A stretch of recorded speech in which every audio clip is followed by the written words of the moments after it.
Y'all know that multiplayer game that just came out from PlayStation a few weeks ago? Little game called Concord. A game that rumored to be cost them a lot of money to make. A game that the developers said themselves, oh, we plan on supporting this game years to come. Well, it's sleeping with the fishes now. According to an official PlayStation blog post, dear Concord fans, we've been listening closely to your feedback and since the launch of Concord on PS5 and PC, and want to thank everyone who has joined the journey aboard the North Star.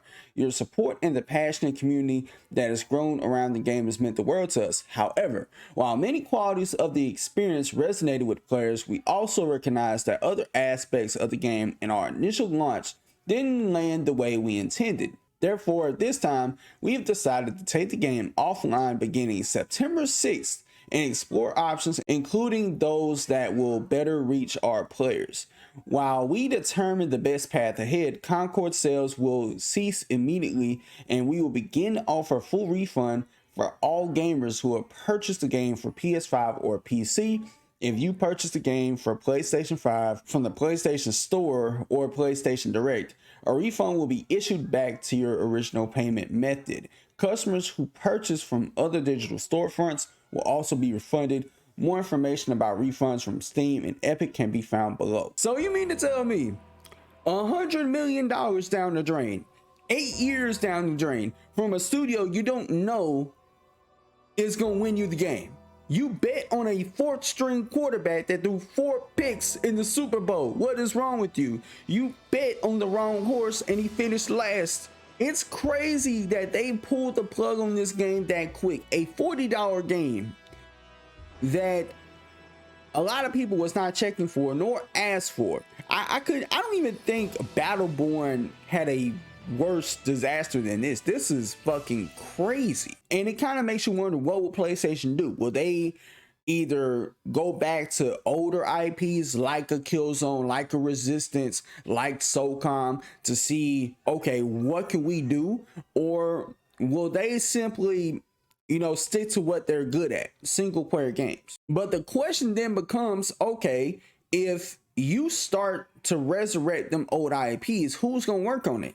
Because we know Insomniac's busy with Marvel right now. We don't know what Guerrilla Games could be working on next. They could go back to Killzone since they look like the only developer in town that looks like they're gonna actually have some free time to work on a Killzone game. The question would then become, okay, who would make a SOCOM game? Because out of all them multiplayer IPs, Killzone is the only IP I could see possibly come back.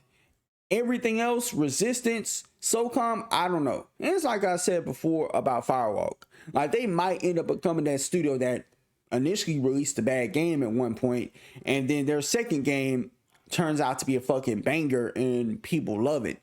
Kind of like how Dambuster Studios went from making Homefront: The Revolution, which was garbage, to making Dead Island 2, a game that was historically in development hell for a long time, but they end up putting out the game and a lot of people thoroughly enjoyed that game. But all I know is if Firewall was to somehow get their hands on one of these IPs I'm talking about, it's not going to be good. If it was to come out that, Firewalk is working on SOCOM, the hype for that game will tank. I think it will be, unless they show some gameplay at some point that knocks people's socks off. I don't know. I think it's best for Firewall to just not even touch any established IP and just let them work on something else entirely that can kind of make them earn some goodwill back within the community. But as of now, it's like, if you were to put them on any one of them IPs, you run the risk of that IP being tainted. Yes, people do want them IPs to come back, but they want specific people working on them IPs. Even though Zipper Interactive is no longer around, like, the only developer I could see that would bring back SOCOM and that could do that game justice might be Naughty Dog. And as far as Resistance goes, I think Insomniac's not going to let any other developer touch that IP but them. They may say, if anything, look, if we get some time after we put out a bunch of Marvel games, we may get to that game. But until then, don't have nobody else touch it. Unless what they could do, just to try to gauge interest, maybe hit up Bluepoint. And I know Bluepoint is supposed to be working on their own original game as well. supposedly.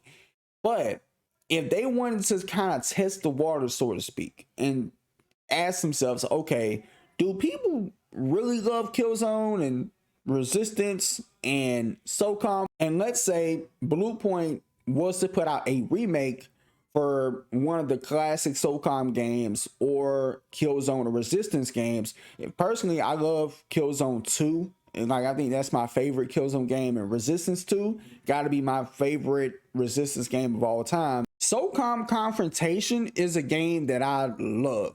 Like, one of my favorite SOCOM games. I don't know about everybody else, but for me, I love that. If Bluepoint was to somehow get their hands on one of them IPs, do a remake, and not only just do a remake for the campaign, but a remake for the multiplayer as well, I think you could really use that to gauge interest with players and see, okay, do people still like these franchises?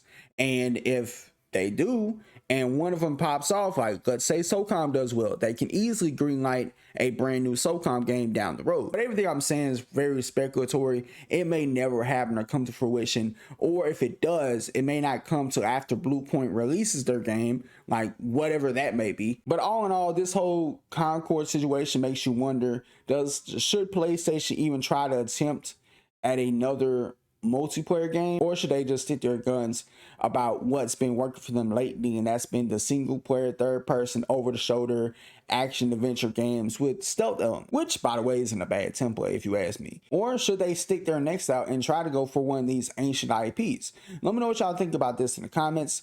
Till next time, I'll see y'all in the next video. Peace.